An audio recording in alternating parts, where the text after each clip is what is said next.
नमस्ते दोस्तों, invest in roots channel पर आपका स्वागत है। क्या आप भी अक्सर सोचते हैं कि काश मैंने वो गलती न की होती, या अगर मेरा भविष्य बेहतर होता तो कितना अच्छा होता? क्या आपका मन भी लगातार अतीत की यादों या भविष्य की चिंताओं में उलझा रहता है, जिससे आप कभी भी सुकून महसूस नहीं कर पाते? अगर आपका जवाब हाँ है, तो रुक जाइए, क्योंकि आपके जीवन की सारी बेचैनी और तनाव का सिर्फ एक ही कारण है, और वो कारण इस वीडियो में छुपा है। आज हम एक ऐसी किताब की गहराइयों में उतरने जा रहे हैं, जिसने लाखों लोगों के जीवन को पूरी तरह से बदल दिया है। ये सिर्फ एक किताब नहीं, बल्कि जीवन जीने का एक नया नजरिया है। इस किताब का नाम है द पावर ऑफ नाउ।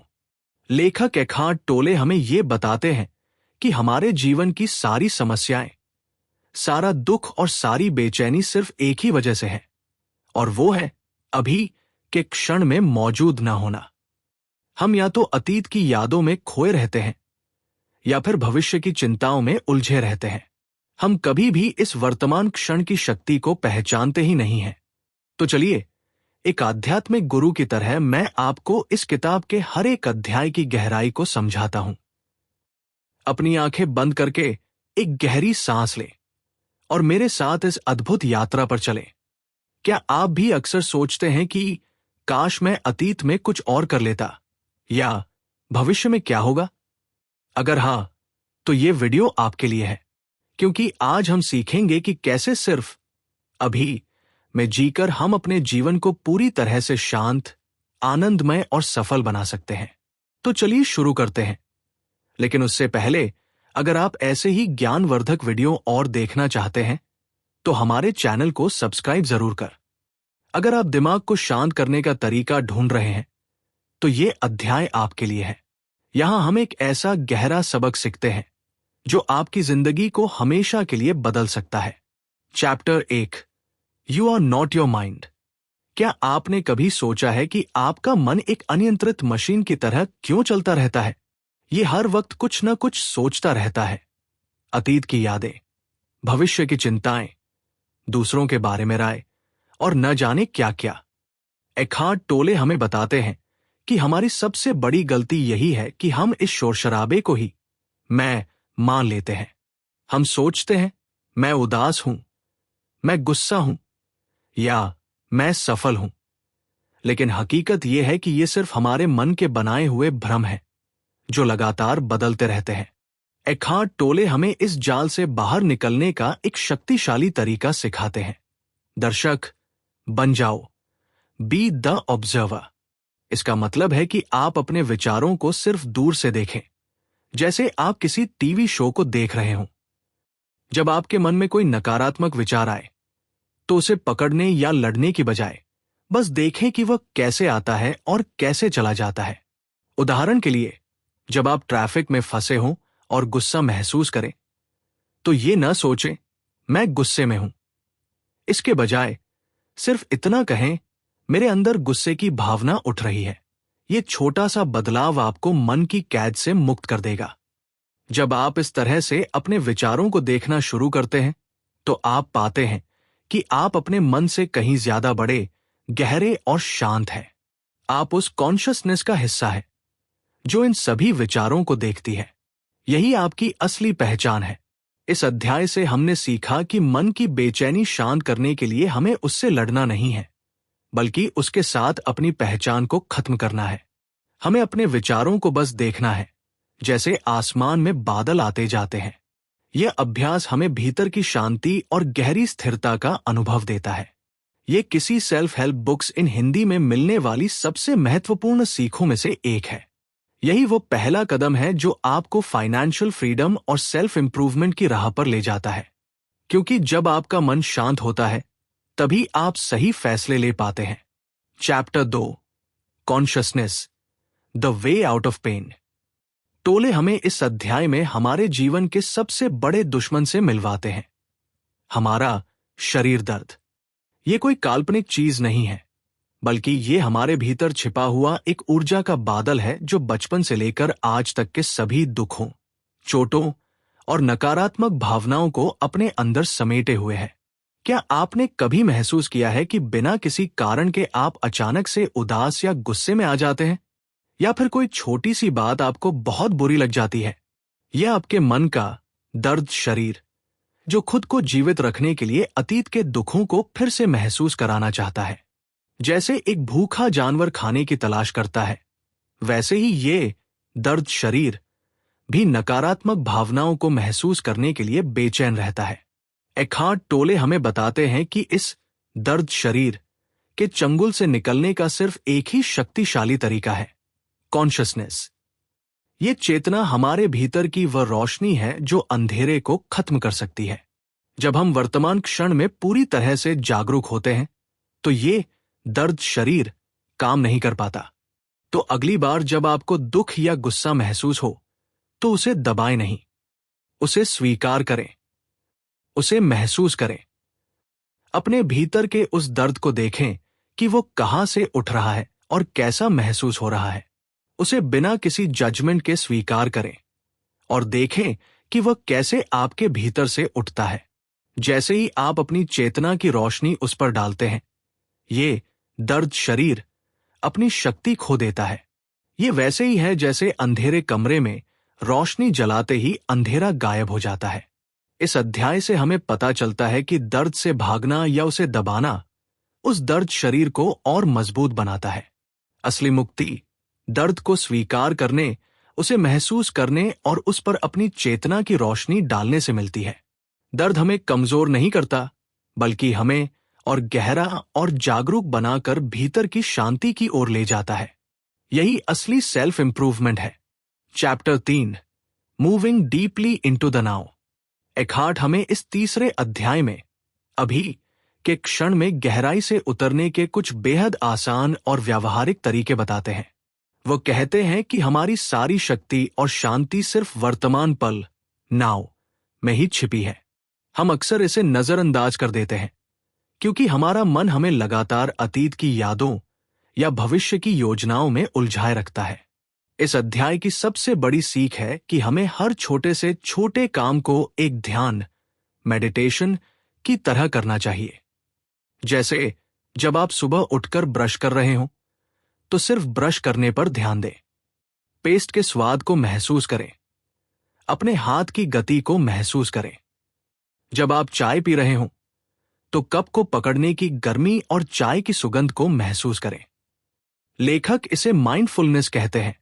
टोले हमें एक और शक्तिशाली तरीका बताते हैं, अपनी सांसों पर ध्यान देना। हमारी सांसें हमेशा अभी में होती है। जब आप अपनी सांसों के अंदर बाहर आने पर ध्यान देते हैं, तो आपका मन शांत होने लगता है और आप तुरंत वर्तमान क्षण में आ जाते हैं। यह हमें सोच के संसार से निकालकर होने के संसार में लाता है, जहां सिर्फ शांति और आनंद है। यह अध्याय हमें सिखाता है कि जीवन का हर छोटा काम अभी में वापस आने का एक अवसर है। जब हम हर पल को जागरूकता के साथ जीते हैं, तो हम अपनी जिंदगी का हर पल पूरी तरह से जीते हैं। यह हमें बताता है कि हमें जीवन में आनंद खोजने की जरूरत नहीं, बल्कि हर पल में आनंद को जीना सीखना है। यही असली सेल्फ इंप्रूवमेंट है। Chapter 4, mind strategies for avoiding the now.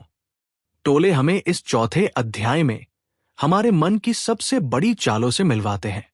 क्या आपको लगता है कि आपका मन आपका सबसे अच्छा दोस्त है?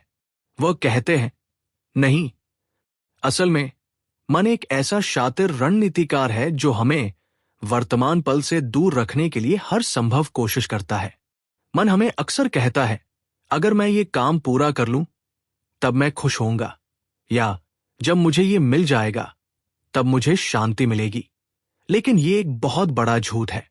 ये मन की रणनीति है जो आपको हमेशा भविष्य की ओर धकेलती रहती है, ताकि आप कभी भी अभी की सुंदरता और शांति को महसूस न कर पाए। वह इसे साइकोलॉजिकल टाइम, अर्थात मनोवैज्ञानिक समय कहते हैं, जो अतीत के पछतावे और भविष्य की चिंताओं का एक जाल है। जब आप इस जाल में फंसते हैं, तो आप जीवन के असली जादू को खो देते हैं। आपका मन आपको यह विश्वास दिलाता है कि भविष्य में खुशी है, लेकिन असलियत यह है कि सच्ची शांति और खुशी सिर्फ इस वर्तमान क्षण में ही मौजूद है। यहां हमें सिखाया जाता है कि जब हम अपने मन की इन चालों को पहचान लेते हैं तो हम उन्हें रोक पाते हैं और खुद को अभी में वापस ला पाते हैं। ये अध्याय हमें सिखाता है कि भविष्य की चिंता और अतीत का पछतावा सिर्फ मन के बनाए हुए भ्रम है। हमें इन चालों के प्रति जागरूक होना चाहिए और हर बार सचेत होकर खुद को वर्तमान पल में लाना चाहिए, क्योंकि जब हम अभी में जीते हैं तभी हम अपनी जिंदगी को पूरी तरह से जी पाते हैं। Chapter 5, the state of presence. क्या आपने कभी सोचा है कि जब आप पूरी तरह से शांत होते हैं तो वो कौन सी अवस्था होती है? जरूर। आइए एकहार्ट टोले की किताब द पावर ऑफ नाउ के 5वें अध्याय को और विस्तार से समझते हैं। एकहार्ट टोले हमें इस 5वें अध्याय में एक ऐसी अवस्था से परिचित कराते हैं जिसे ज्यादातर लोग कभी अनुभव ही नहीं कर पाते। यह उपस्थिति की अवस्था अर्थात द स्टेट ऑफ प्रेजेंस। यह सिर्फ शांत बैठना नहीं है, बल्कि ये एक ऐसी गहरी जागरूकता है जहां आप पूरी तरह से जागृत, स्थिर और मौन होते हैं। यह वह स्थिति है जहां आप विचार नहीं करते, बल्कि सिर्फ होते हैं। ये अवस्था हमें अपने मन के शोर शराबे से परे एक अनंत शांति से जोड़ती है। इस अवस्था को प्राप्त करने के लिए टोले एक बेहद शक्तिशाली और सरल अभ्यास सुझाते हैं। अपने आंतरिक शरीर अर्थात इनर बॉडी को महसूस करना। अपने शरीर के बाहरी हिस्से पर ध्यान देने की बजाय अपनी चेतना को अपने शरीर के भीतर हर कोशिका और अंग में प्रवाहित होने दें। अपनी हथेलियों में झुनझुनी, पैरों के तलवों में हल्की सनसनाहट और पूरे शरीर में बहती हुई ऊर्जा को महसूस करें। यह आपको तुरंत मन के विचारों से निकालकर वर्तमान पल में लाता है। जब आप अपने आंतरिक शरीर से जुड़ते हैं तो आप अपनी पहचान को बाहरी दुनिया जैसे आपकी नौकरी, रिश्ते या भौतिक संपत्ति से हटाकर अपनी असली पहचान, जो कि एक शुद्ध चेतना है, से जोड़ते हैं। यह अभ्यास आपको एक ऐसी स्थिरता देता है जो कभी नहीं बदलती, क्योंकि आपका आंतरिक शरीर हमेशा नया और जीवंत रहता है, चाहे आपकी उम्र कुछ भी हो। अध्याय में हम सीखते हैं कि सच्ची शांति हमारे बाहरी जीवन में नहीं, बल्कि हमारे भीतर मौजूद है।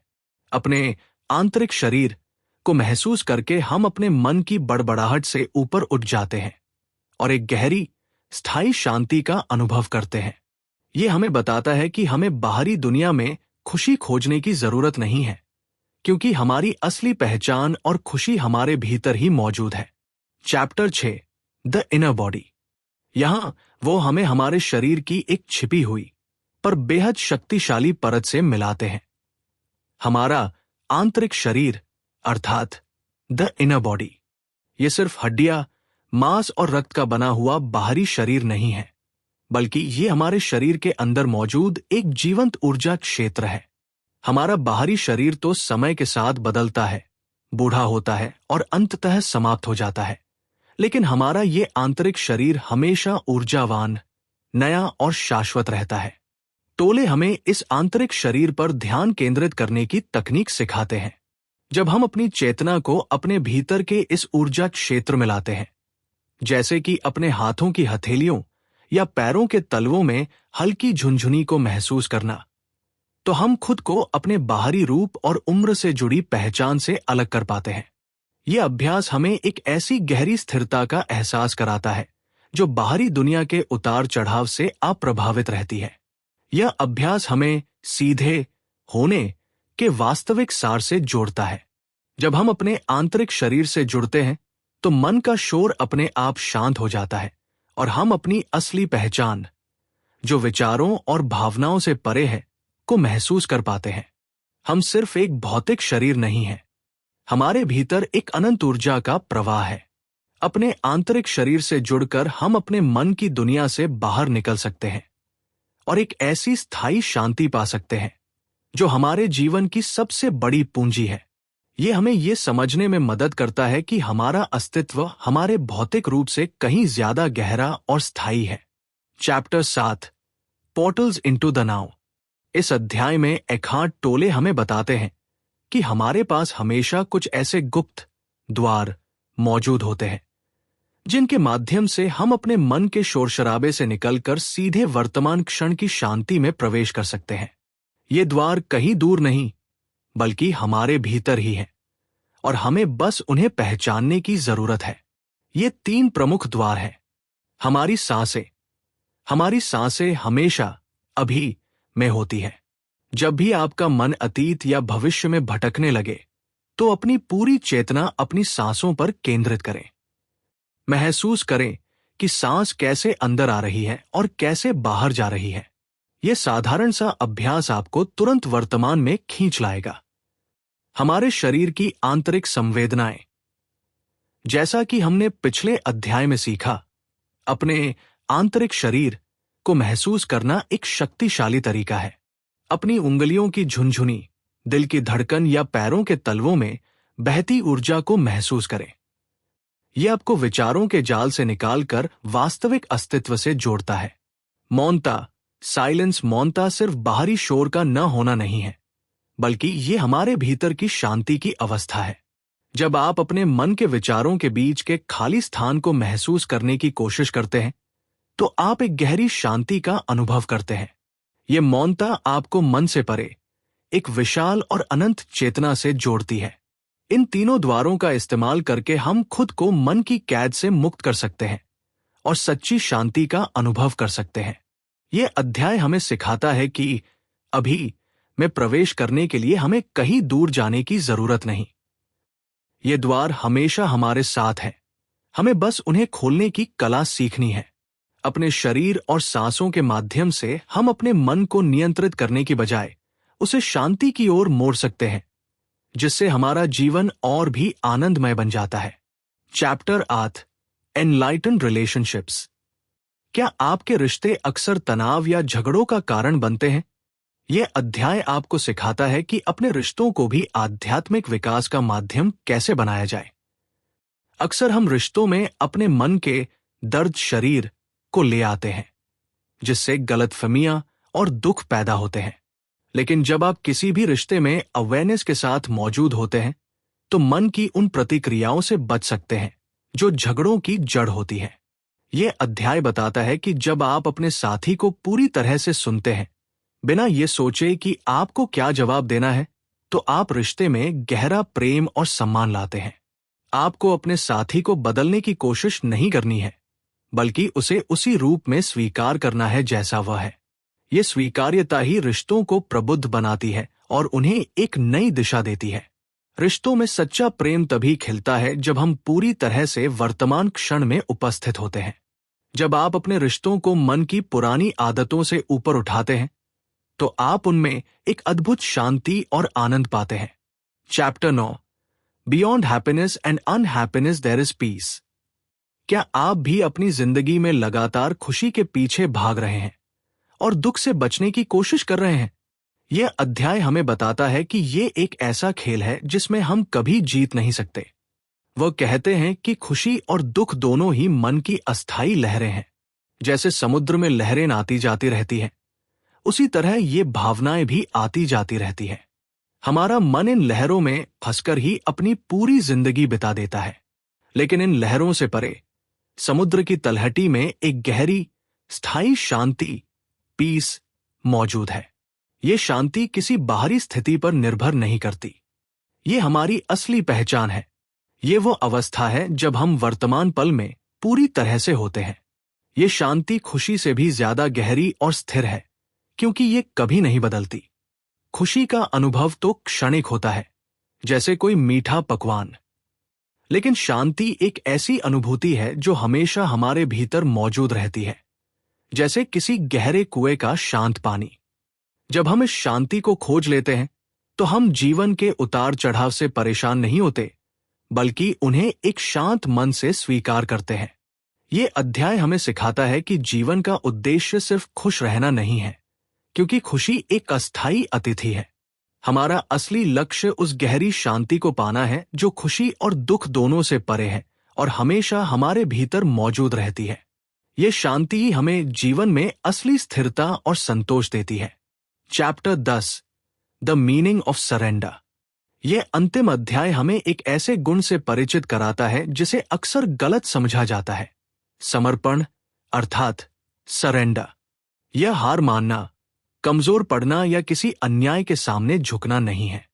एखार्ट टोले के अनुसार समर्पण का अर्थ है अभी के क्षण को बिना किसी शर्त के स्वीकार करना। इसका मतलब है जीवन के प्रवाह के साथ बहना, न कि उसके खिलाफ तैरने की कोशिश करना। सोचिए, जब कोई परिस्थिति आपके नियंत्रण से बाहर हो जाती है तो आपका मन उसका विरोध करना शुरू कर देता है। यह विरोध अंदरूनी तनाव, गुस्सा और दुख पैदा करता है। लेकिन जब आप समर्पण करते हैं तो आप उस प्रतिरोध को खत्म कर देते हैं। आप उस परिस्थिति को स्वीकार करते हैं कि वह जैसी है वैसी है। यह स्वीकार्यता आपको उस परिस्थिति से लड़ने की ऊर्जा को बचाकर उसे एक नई दिशा में लगाने की शक्ति देती है। जब आप समर्पण करते हैं तो आप पाते हैं कि ब्रह्मांड की एक गहरी बुद्धिमत्ता आपके साथ काम कर रही है। आप किसी चुनौती से लड़ने की बजाय उस चुनौती से कुछ सीखकर आगे बढ़ते हैं। यह आपको एक नई आंतरिक शक्ति और समझ देता है। यह अध्याय हमें सिखाता है कि जीवन में हर छोटी बड़ी चीज को नियंत्रित करने की कोशिश करना सिर्फ दुख को बढ़ाता है। निस्मर्पण ही हमें आंतरिक शांति और सच्ची शक्ति देता है। यह हमें सिखाता है कि हमारे जीवन में आने वाली हर परिस्थिति में एक छिपा हुआ पाठ होता है। इसे स्वीकार करने में ही असली मुक्ति है। तो मेरे दोस्तों, ये थी अद्भुत किताब द पावर ऑफ नाउ की गहराई भरी यात्रा। इस यात्रा का सबसे बड़ा तोहफा यही है कि जीवन सिर्फ एक पल में है, और वो पल है अभी। अतीत की जंजीरों को तोड़ दो, भविष्य की चिंताओं को अलविदा कह दो। आपकी असली शक्ति, खुशी और शांति सिर्फ इस वर्तमान क्षण में है। ये किताब हमें सिखाती है कि हमें अपने भीतर की आवाज को सुनना है, अपने मन के शोर को नहीं, बल्कि अपने अस्तित्व की शांति को। तो आज से ही अपने जीवन को एक नया नजरिया दें। हर सुबह उठकर खुद से कहें, आज मैं सिर्फ अभी मैं जीऊंगा। अगर इस वीडियो ने आपके मन में थोड़ी भी हलचल मचाई हो तो इसे लाइक करके हमें बताएं। ऐसे ही ज्ञानवर्धक और जीवन बदलने वाले कंटेंट के लिए इन्वेस्ट इन रूट्स को अभी सब्सक्राइब करें और बेल आइकॉन दबाना न भूलें। हम जल्द ही मिलेंगे एक नई किताब, एक नई सीख और एक नई प्रेरणा के साथ। आपका बहुत बहुत धन्यवाद। नमस्ते।